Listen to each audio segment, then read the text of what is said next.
एक पनडुब्बी आपको आपकी स्क्रीन पर नजर आ रही है। आपको याद होगा कि जून 2023 में समंदर के अंदर इसमें विस्फोट हो गया था, लेकिन एक्सप्लोजन नहीं, इम्प्लोजन था। उल्टा एक्सप्लोजन आप कह लीजिए। पानी के दबाव ने चुटकियों में इसको मसल दिया था। पनडुब्बी क्या करती थी?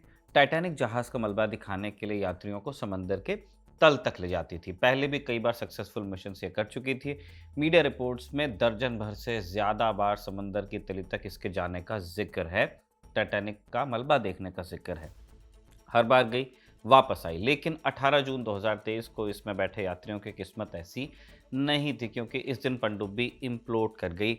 सारे सवार मारे गए। लेकिन क्या इस दुर्घटना के लिए सिर्फ किस्मत को दोष दिया जा सकता है?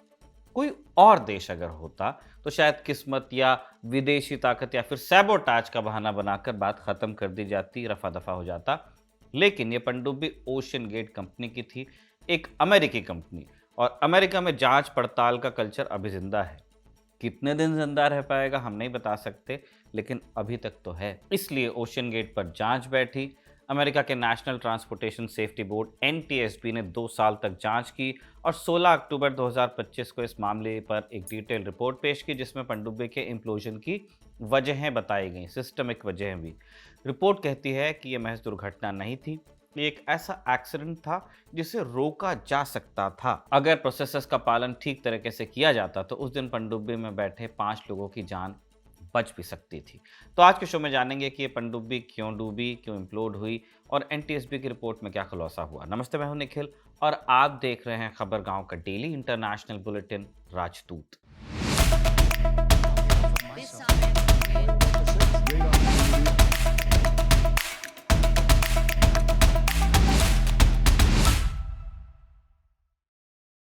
मई 1911 में टाइटैनिक जहाज लॉन्च हुआ।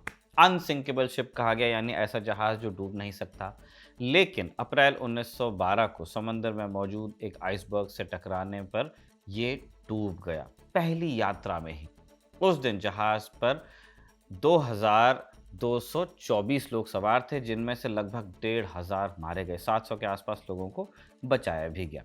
जहाज डूबते हुए 2 टुकड़ों में टूट गया था।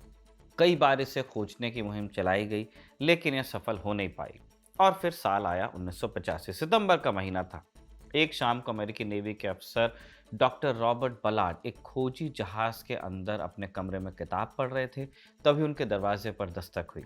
जहाज का रसोइया उन्हें कंट्रोल रूम में चलने के लिए बुलाने आया था। जब रॉबर्ट की नज़र कंट्रोल रूम पर लगे मॉनिटर पर पड़ी, उनका चेहरा सन्न रह गया। स्क्रीन पर टाइटैनिक का हिस्सा दिख रहा था। 73 बरस बाद टाइटैनिक आखिर मिल गया था। बड़ा अविश्वसनीय था और रॉबर्ट की लगन के बिना यह संभव भी नहीं हो पाता। उन्हें बचपन से ही समंदर में दिलचस्पी थी। 23 साल की उम्र में उन्होंने अमेरिकी आर्मी ज्वाइन की, यूएस आर्मी। 1967 में उन्होंने नेवी में ट्रांसफर की रिक्वेस्ट दी, अप्रूवल मिल गया, फिर वो नेवी का हिस्सा हो गए। 1970 में एक्टिव ड्यूटी से रिटायर हुए, लेकिन रिजर्व का हिस्सा बने रहे। डीप वाटर रिसर्च में खूब दिल लगता था। 1977 में पहली बार टाइटैनिक के मलबे की तलाश में निकले, लेकिन उस दफा उनके हाथ निराशा आई। 1980 के दशक में उन्होंने एक अंडर वाटर रोबोट बनाने के लिए फंड मांगा, जिसमें कैमरा लगना था और इसे पानी के नीचे लगभग 20,000 फीट तक भेजा जा सकता था। इसके साथ किसी इंसान को नीचे जाने की जरूरत भी नहीं थी। अब यूएस नेवी को आइडिया तो अच्छा लगा, लेकिन वो किसी के पर्सनल मिशन में पैसा नहीं लगाना चाहती थी। उसूलों के खिलाफ था फौज के। इसलिए एक किस्म का अरेंजमेंट हुआ। नेवी ने कहा कि आप हमारी 2 सबमरीन्स को खोज दीजिए जो डूबी थी, बदले में हम आपको पैसा देंगे, फिर आप अपनी रिसर्च भी जारी रखिएगा। तो इस तरह डील पक्की हुई और फिर 1 सितंबर 1985 को उनकी टीम टाइटैनिक का मलबा तलाशने में कामयाब हो पाई। टाइटैनिक का मलबा मिला नॉर्दर्न अटलांटिक में। इसके बाद रॉबर्ट ने आरओवी कैमरे, जो कि रिमोट से कंट्रोल होते हैं, उन्हें समंदर की तह तक भेजा। इन डीप सी कैमरास ने पहली बार टाइटैनिक जहाज की अंडर वाटर तस्वीरें और वीडियो लिए और ये तस्वीरें 1986 में पहली बार सार्वजनिक रूप से दुनिया के सामने आईं। इन तस्वीरों के बाहर आने के बाद कई लोगों के मन में जिज्ञासा हुई कि कैमरे से देखने में और खुद आंखों से देखने में फर्क होता है। जैसा ताजमहल के बारे में कहा जाता है लोगों को, लेकिन टाइटैनिक के बारे में भी ऐसा लगता था। इसी जिज्ञासा ने उस मिशन की शुरुआत की जिसने इंसान को समंदर के अंदर लगभग 12,500 फीट तक भेज दिया। बहुत टेढ़ा काम था, क्योंकि कुछ सौ फीट के बाद ही इंसानों का समंदर के अंदर उतरना मुश्किल होता जाता है। आप जितने अंदर जाएंगे समंदर के पानी का दबाव उतना बढ़ता है।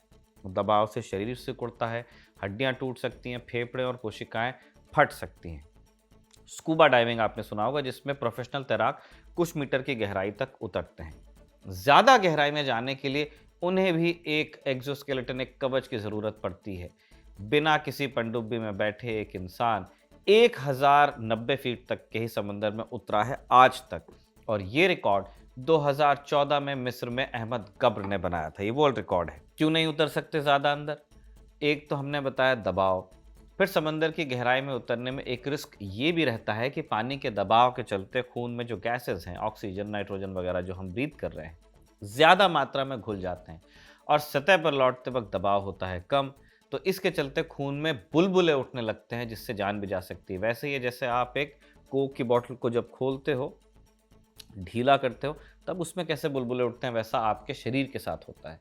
इसलिए टाइटैनिक तक पहुंचने के लिए एक सबमरीन बनाना बहुत जरूरी था। इसे साइज में छोटा होना था, मनूवरेबल होना था, ताकि ये आसानी से जहाज के इर्द गिर्द घूम सके, देख सके। जैसा हमने पहले बताया, सबमरीन्स बनाने की कोशिश तो कई हुई जो इतने अंदर तक जा सकें, लेकिन पहली कामयाबी मिली एल्विन नाम की पनडुब्बी को। साल 1986 का था। गैस कीजिए, पहली बार इस सबमरीन में बैठकर टाइटैनिक देखने कौन गया होगा? वही डॉक्टर रॉबर्ट बलार्ड, जिन्होंने सबसे पहले टाइटैनिक के मलबे का पता लगाया था। अब इस एल्विन पनडुब्बी को बनाया था यूएस नेवी ने। इसे एक जहाज से कंट्रोल किया जाता था। 1986 में रॉबर्ट एक इंजीनियर और एक पनडुब्बी के पायलट के साथ बैठकर समंदर में 12,500 फीट अंदर उतरे भी थे। फिर इस खोज के लिए फ्रांस ने भी अपनी नॉटिल पनडुब्बी को समंदर के अंदर भेजा, लेकिन अब भी आम इंसानों के लिए एक्सेस कर पाना बहुत मुश्किल था, क्योंकि इतने अंदर जाने के लिए कई तरह की परमिशंस चाहिए थी।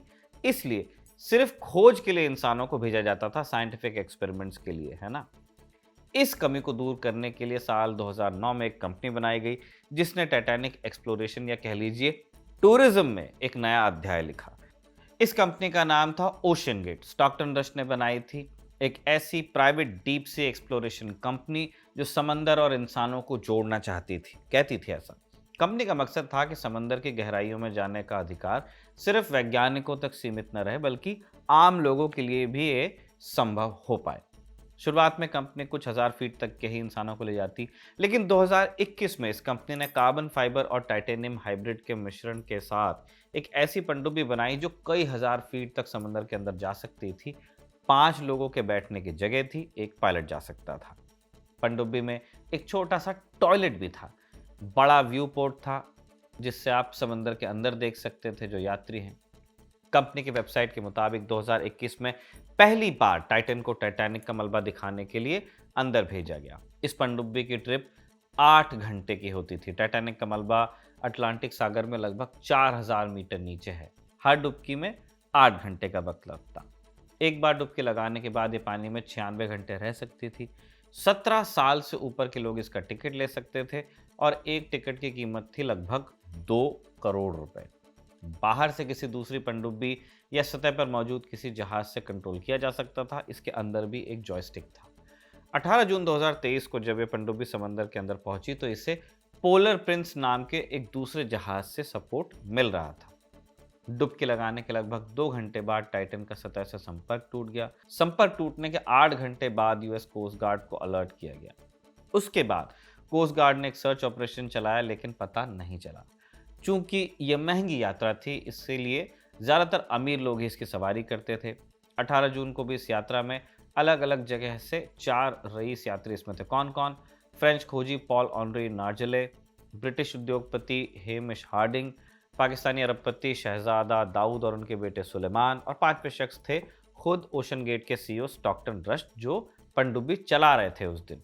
कई दिनों चले सर्च ऑपरेशन में असफलता ही हाथ लगी और बाद में इन सभी लोगों को डेड डिक्लेयर कर दिया गया। कुछ दिन बाद पता चला कि जहाज से संपर्क टूटने के वक्त पनडुब्बी इम्प्लोड कर गई थी।